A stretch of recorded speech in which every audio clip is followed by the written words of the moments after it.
I'm Pamela. I'm Avon. And I'm Kate, and today we are dishing with you from the Chef's Table in the Blue Duck Tavern, located at 24th and M Streets Northwest in the Park Hyatt.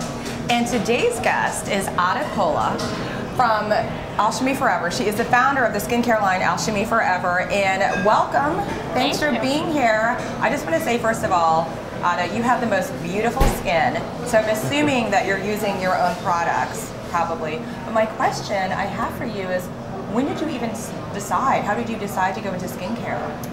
Well, it started with a family business. My parents have 3 businesses.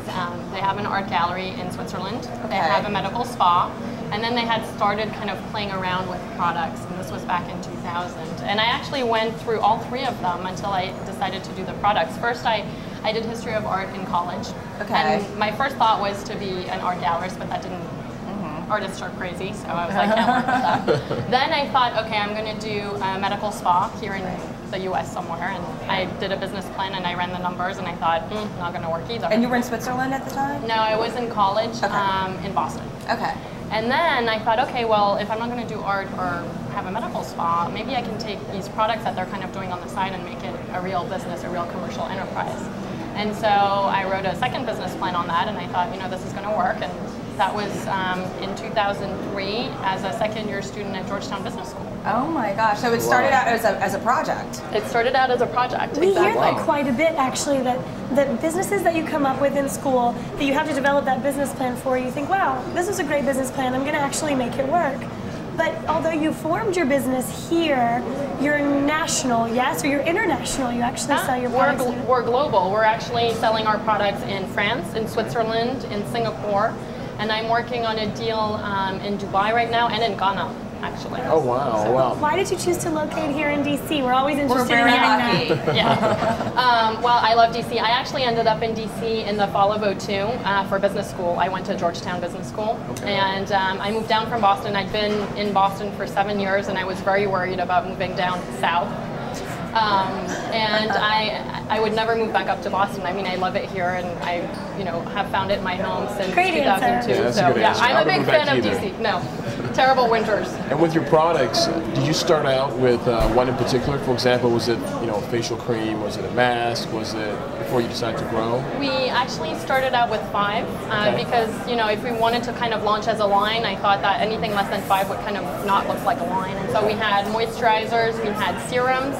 We had men's aftershave gel, and then a gel for neck and bust, which is still very popular for us. But your products, because I've used your products before, and I don't know whether I'm tempted to eat them or to just put it on my face. They smell so good. You have you use all natural products, is that correct? Or ingredients? Yeah, all of our active ingredients are plant extracts. So we use plants, herbs, fruits, vegetables, a lot of things that you would eat. Blueberries, tomatoes, apples, actually. Probably doesn't taste that good. No, I wouldn't recommend that you eat it. And the interesting thing is, in terms of anti-aging and antioxidant skincare, you want to eat them because that nourishes your insides, and then you also want to put them on your face. Sure. And the skin is really a reflection of both what you apply on it and what you ingest. Sure. But it probably wouldn't taste good if I ate it, if I put it on my bread. You might get sick. Like I might. You mentioned tomatoes. Is that, and earlier we had talked about how tomatoes and basil were part of, let's say, male's fragrance. Yeah. And women, it's blueberries and raspberries. We wanted to have products that were for men specifically, and we have some, 4 actually, and we felt that we should kind of target our ingredients to the women and to the men, and it's very subjective. Tomato actually in French is a feminine word, but it still to us looks like a more masculine, so is basil and rosemary, and blueberries are round, fruity, purple, and they smell, much more feminine. So we kind of targeted our ingredients that way. And so with your men's line, can you tell us what products you have that you've launched right now? Yeah. I'm interested, so. Yeah. Good, I hope. Everybody needs a little skincare. We're going to see Avon, he's going to be glowing because he will have a mask. He's glowing already. Actually, our most recent product launch, which we launched in February, is a men's tightening eye contour gel. Oh, wow. And we already have a women's eye contour cream, which is good for wrinkles and dark circles. Right. And then men, it's good for wrinkles. Our entire line is anti-aging, but also for puffiness. And we found that puffiness or bags or pouches are a more masculine problem versus dark circles, which tend to be a more feminine problem. So we've kind of targeted the ingredients to those 2 problems. You talked about the ingredients a little bit. I want to know why every single great skincare line or skincare product is always from Switzerland. What is it that you Swiss know that the rest of us don't know? Well, you know, we're the best. I mean, really, not just at skincare. Watches, chocolate, and skincare. Exactly. That's true. You know, I think that Switzerland is really known for high tech, and that comes into the watches. All of the, you know, the meters and everything that's in your watch. I think it's also very quality oriented in terms of the quality control and being there every step of the process. And our products are 100% made in Switzerland, and we go there and we check to see what the manufacturer is doing. I think also the sourcing of ingredients, you know, water, but also the plant ingredients helps in terms of quality. Right. And it's interesting because you have a lot of lines who say, you know, we were talking Swiss formula or Swiss concept or what have you that actually aren't made in Switzerland, but us, we're Swiss whichever way you look at it. I mean, I'm Swiss, I grew up in Switzerland, it's made in Switzerland, it's formulated, created, invented in Switzerland, however you want to see it. Because you're a family business, all family. 4 girls. 4 girls. All involved. You ever get one way into or any another. like catty business fights or anything like that? I would say sometimes we have differences of opinion. I wouldn't say catty business fights. No, but it's fun.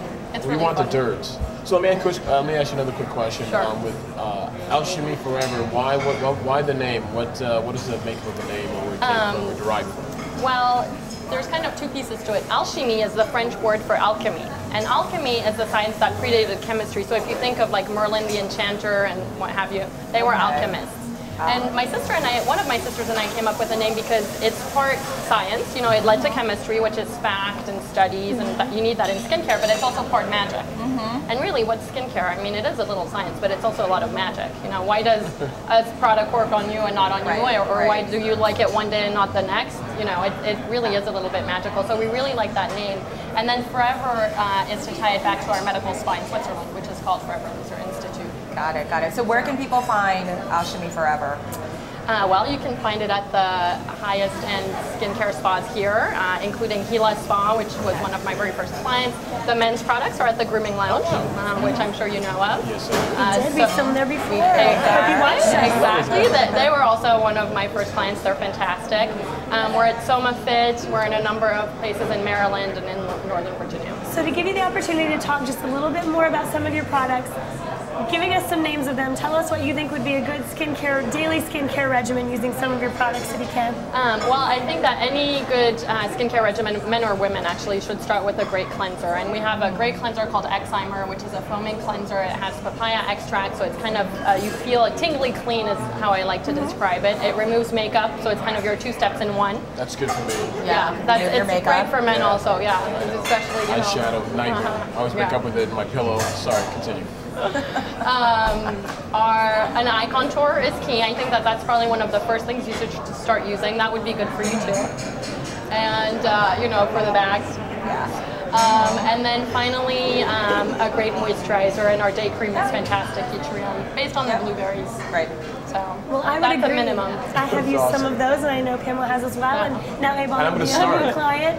And you'll look completely different next time you're on You won't even camera. recognize me. Like, what happened to Avon? There's so many you here. Next time you see us, we will all be glowing. Thank you so much for joining us. Thanks for having me. And thank you for joining us on this episode of The District Dish.